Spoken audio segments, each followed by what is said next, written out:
Harrison Bergeron. By Kurt Vonnegut, Jr.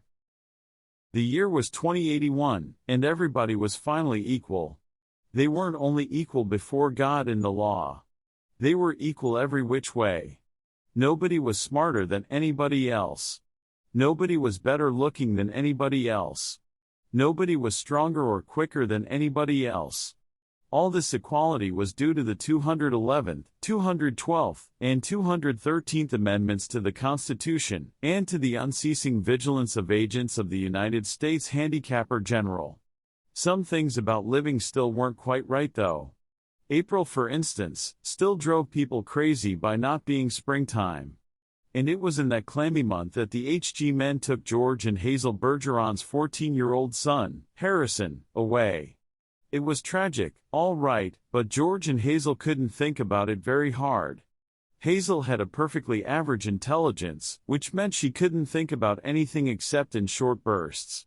And George, while his intelligence was way above normal, had a little mental handicap radio in his ear.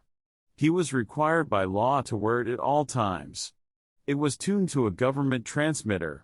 Every 20 seconds or so, the transmitter would send out some sharp noise to keep people like George from taking unfair advantage of their brains.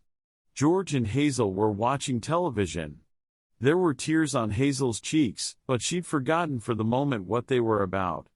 On the television screen were ballerinas. A buzzer sounded in George's head. His thoughts fled in panic, like bandits from a burglar alarm. "That was a real pretty dance, that dance they just did," said Hazel. "Huh," said George. "That dance, it was nice," said Hazel. "Yup," said George. He tried to think a little about the ballerinas. They weren't really very good, no better than anybody else would have been, anyway. They were burdened with sash weights and bags of birdshot, and their faces were masked, so that no one, seeing a free and graceful gesture or a pretty face, would feel like something the cat drug in. George was toying with the vague notion that maybe dancers shouldn't be handicapped. But he didn't get very far with it before another noise in his ear radio scattered his thoughts. George winced. So did 2 out of the 8 ballerinas. Hazel saw him wince. Having no mental handicap herself, she had to ask George what the latest sound had been. "Sounded like somebody hitting a milk bottle with a ball-peen hammer," said George. "I'd think it would be real interesting, hearing all the different sounds," said Hazel, a little envious. "All the things they think up." Said George. "Only, if I was Handicapper General, you know what I would do?" said Hazel. Hazel, as a matter of fact, bore a strong resemblance to the Handicapper General, a woman named Diana Moon Glampers. "If I was Diana Moon Glampers," said Hazel, "I'd have chimes on Sunday, just chimes. Kind of in honor of religion." "I could think, if it was just chimes," said George. "Well, maybe make 'em real loud," said Hazel. "I think I'd make a good Handicapper General." "Good as anybody else," said George. "Who knows better than I do what normal is?" said Hazel. "Right," said George. He began to think glimmeringly about his abnormal son who was now in jail, about Harrison, but a 21-gun salute in his head stopped that. "Boy," said Hazel, "that was a doozy, wasn't it?" It was such a doozy that George was white and trembling, and tears stood on the rims of his red eyes. 2 of the 8 ballerinas had collapsed to the studio floor, were holding their temples. "All of a sudden you look so tired," said Hazel. "Why don't you stretch out on the sofa, so's you can rest your handicap bag on the pillows, Honeybunch?"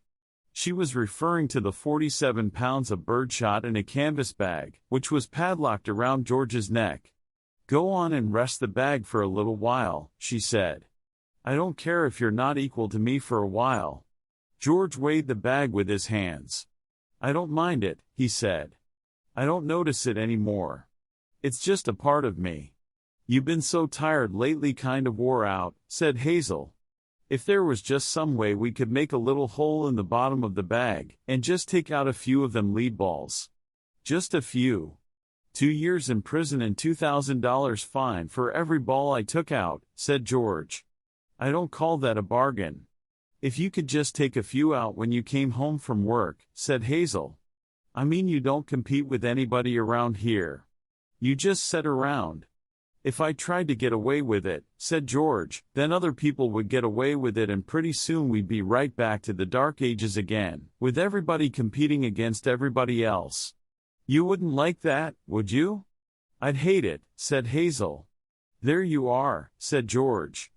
The minute people start cheating on laws, what do you think happens to society?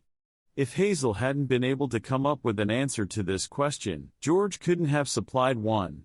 A siren was going off in his head. Reckon it'd fall all apart, said Hazel.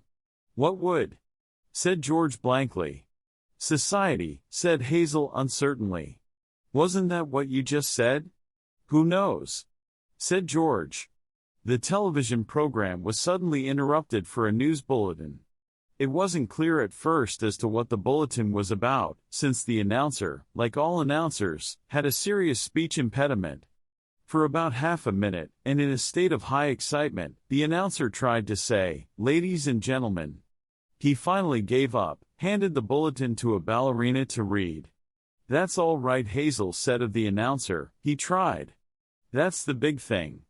He tried to do the best he could with what God gave him. He should get a nice raise for trying so hard." "Ladies and gentlemen," said the ballerina, reading the bulletin. She must have been extraordinarily beautiful, because the mask she wore was hideous. And it was easy to see that she was the strongest and most graceful of all the dancers, for her handicap bags were as big as those worn by 200-pound men. And she had to apologize at once for her voice, which was a very unfair voice for a woman to use. Her voice was a warm, luminous, timeless melody. "Excuse me," she said, and she began again, making her voice absolutely uncompetitive. "Harrison Bergeron, age 14, she said in a grackle squawk, has just escaped from jail, where he was held on suspicion of plotting to overthrow the government. He is a genius and an athlete, is handicapped, and should be regarded as extremely dangerous." A police photograph of Harrison Bergeron was flashed on the screen upside down, then sideways, upside down again, then right side up. The picture showed the full length of Harrison against a background calibrated in feet and inches. He was exactly 7 feet tall. The rest of Harrison's appearance was Halloween and hardware. Nobody had ever borne heavier handicaps. He had outgrown hindrances faster than the HG men could think them up. Instead of a little ear radio for a mental handicap, he wore a tremendous pair of earphones, and spectacles with thick wavy lenses.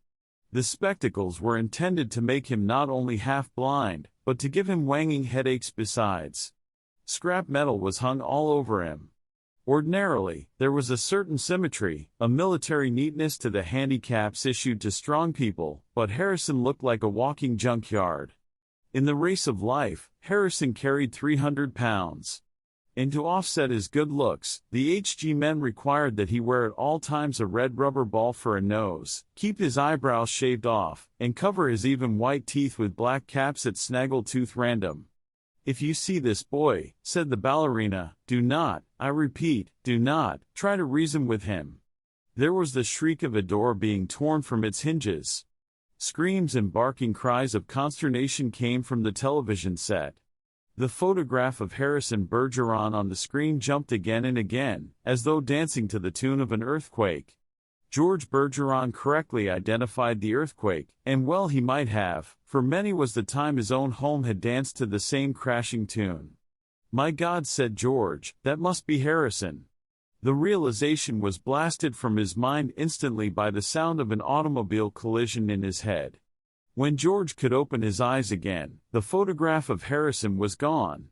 A living, breathing Harrison filled the screen. Clanking, clownish, and huge, Harrison stood, in the center of the studio. The knob of the uprooted studio door was still in his hand. Ballerinas, technicians, musicians, and announcers cowered on their knees before him, expecting to die. "I am the Emperor," cried Harrison. "Do you hear? I am the Emperor. Everybody must do what I say at once." He stamped his foot and the studio shook. "Even as I stand here," he bellowed, "crippled, hobbled, sickened, I am a greater ruler than any man who ever lived.